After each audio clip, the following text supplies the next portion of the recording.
6 chapter 9 कारक। घने जंगल एक गुफा थी। गुफा एक शेर रहता था। एक दिन शेर सो रहा था, तभी बिल एक चूहा निकला। वह शेर नाक कूदने लगा। शेर नींद खुल गई। वह गुस्सा आ गया, उस चूहा पकड़ लिया और खाने तैयार हो गया। ऊपर दिए गए वाक्य में कुछ कमियां हैं, मतलब कुछ क्लियर सा नहीं हो रहा है, ऐसा बिल्कुल ही लग रहा है कि गलत लिखा हुआ है। क्यों? क्योंकि इसमें ऐसे शब्द नहीं है, में, का, पर, यह, वह, उससे। अब इसको दोबारा पढ़िए। घने जंगल में एक गुफा थी। गुफा में एक शेर रहता था। एक दिन शेर सो रहा था, तभी बिल में से एक चूहा निकला और वह शेर की नाक पर कूदने लगा। शेर की नींद खुल गई, उसे गुस्सा आ गया। वह गुस्से में आ गया, उसने चूहे को पकड़ लिया और खाने को तैयार हो गया। अब कहानी इंटरेस्टिंग लगी, मतलब सब कुछ हमें क्लियर हुआ। यह शब्द चिन्हों के प्रयोग से हुआ है, जो संज्ञा सर्वनाम का संबंध वाक्य के अन्य शब्दों से बताते हैं। मतलब जो ये में, पर, का, को, ये जो शब्द हैं, ये संज्ञा सर्वनाम का जो संबंध अन्य शब्दों से बताते हैं और इनको कारक चिन्ह, परसर्ग, विभक्तियाँ कहा जाता है। जिन संज्ञा सर्वनाम शब्दों से उनका संबंध दूसरे शब्दों से जाना जाता है, उन्हें कारक कहते हैं। डेफिनेशन इसकी कुछ इस तरह से भी समझ सकते हैं। संज्ञा सर्वनाम का दूसरे शब्दों से संबंध जिन शब्दों के कारण जाना जाता है, उन्हें कारक कहते हैं। कारक के भेद: कर्ता कारक, कर्म कारक, करण कारक, संप्रदान, अपादान, संबंध, अधिकरण, संबोधन। आइए दिए गए कारक और उनके विभक्ति चिन्हों को देखते हैं।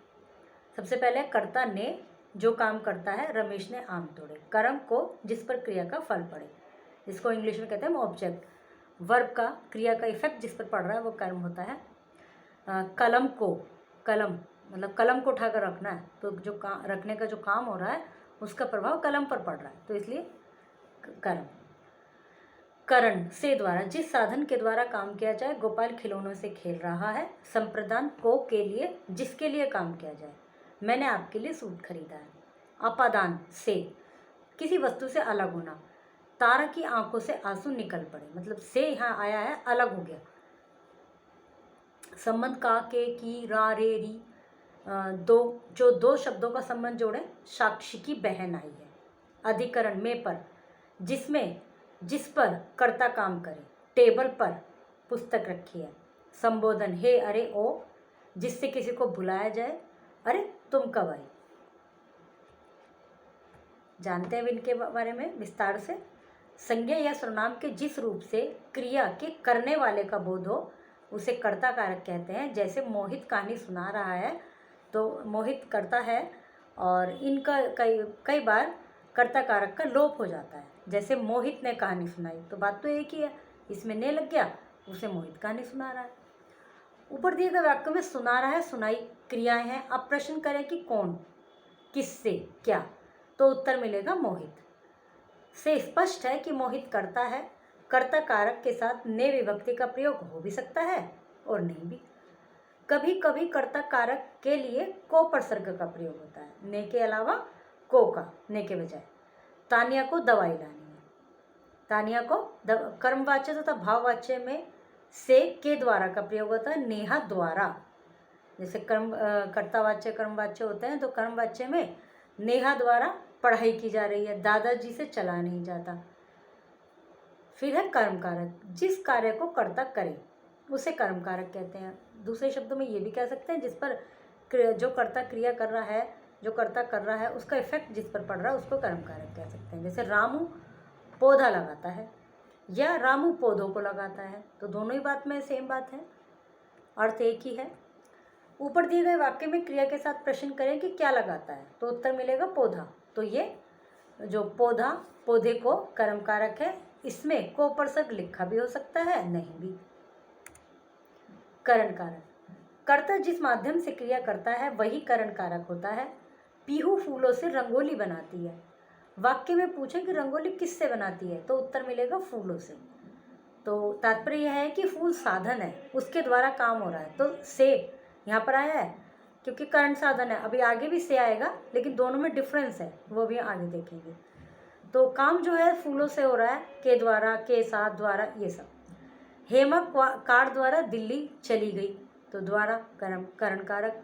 अध्यापिका ने कलम के द्वारा हस्ताक्षर किए, करण कारक। और ऐसे भी बोल सकते हैं हेमा कार से दिल्ली चली गई, तो से आया, तो ये हो गए करण कारक। फिर है संप्रदान।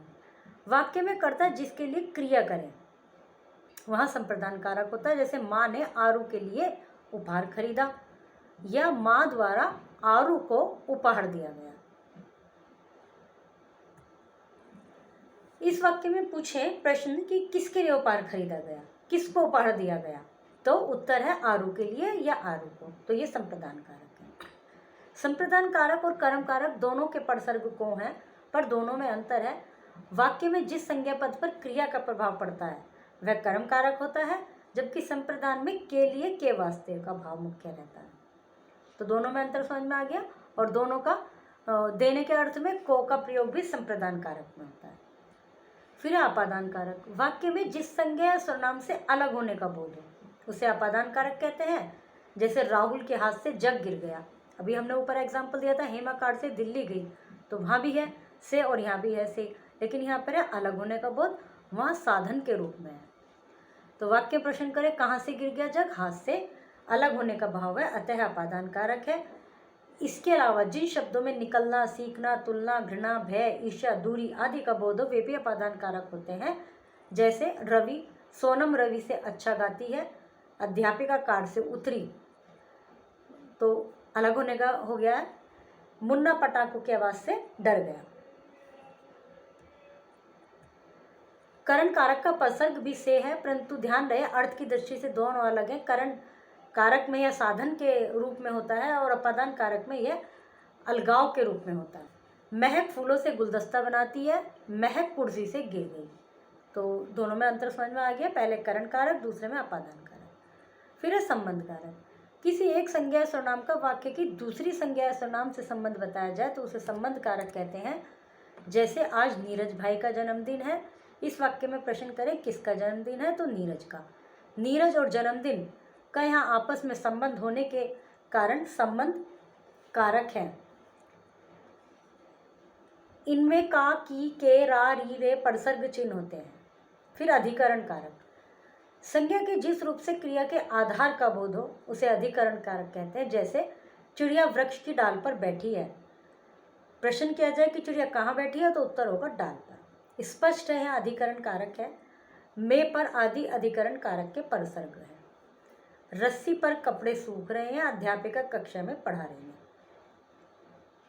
कभी कभी परसर्ग के बिना भी अधिकरण कारक का प्रयोग होता है। जैसे रजत के घर लगा आंवले का वृक्ष अब फलने लगा है। संबोधन कारक। जिस संज्ञा के रूप से किसी को पुकारने या सावधान करने का बोध हो उसे संबोधन कारक कहते हैं। जैसे ओ लड़के जरा सुन तो, हे प्रभु रक्षा करो। इसमें शब्द के पहले अरे, हे तथा ओ आदि का प्रयोग होता है। जिन संज्ञा और सर्वनाम शब्दों से उनका संबंध दूसरे शब्दों से जाना जाता है उन्हें कारक कहते हैं। कारक चिन्ह को परसर्ग या विभक्ति चिन्ह भी कहते हैं। कारक के 8 भेद होते हैं: कर्ता, कर्म, करण, संप्रदान, अपादान, संबंध, अधिकरण, संबोधन। जिस संज्ञा के रूप से किसी को पुकारने या सावधान करने का बोध हो उसे संबोधन कारक कहते हैं। जिन संज्ञा और सर्वनाम शब्दों से उनका संबंध दूसरे शब्दों से जाना जाता है तो उन्हें कारक कहते हैं। निम्न में कारक का भेद है: कर्ता, करण, दोनों ही भेद है। कृता जिस माध्यम से क्रिया करता है वह करण कहलाता है। माँ ने लड्डू बनाए, इस वाक्य में कर्ता कौन है? माँ। संबोधन कारक का चिन्ह है अरे। संबंध कारक और करण कारक में अंतर स्पष्ट कीजिए। कर्म कारक में प्रश्न उत्तर है, उचित मिलान कीजिए। कर्ता के साथ कौन सा चिन्ह आएगा, अपादान का कौन सा है, विभक्ति चिन्ह। दिए गए वाक्य में परसर्ग संबंधी अशुद्धियां हो गई, उन्हें शुद्ध करके पुनः लिखिए। जैसे पक्षी डाल में बैठा है, तो क्या आएगा? पक्षी डाल पर बैठा है। तालाब में पानी भरा है, नरेंद्र ने माँ का हाल पूछा। नरेंद्र ने माँ को पूछा, माँ से पूछा, ये भी हो सकता है। मैं हंस पड़ा। यह किताब उसको दे दो, ने हटाना है इसमें। बच्चे को भोजन दे दो। ओके, पाठ समाप्त हुआ।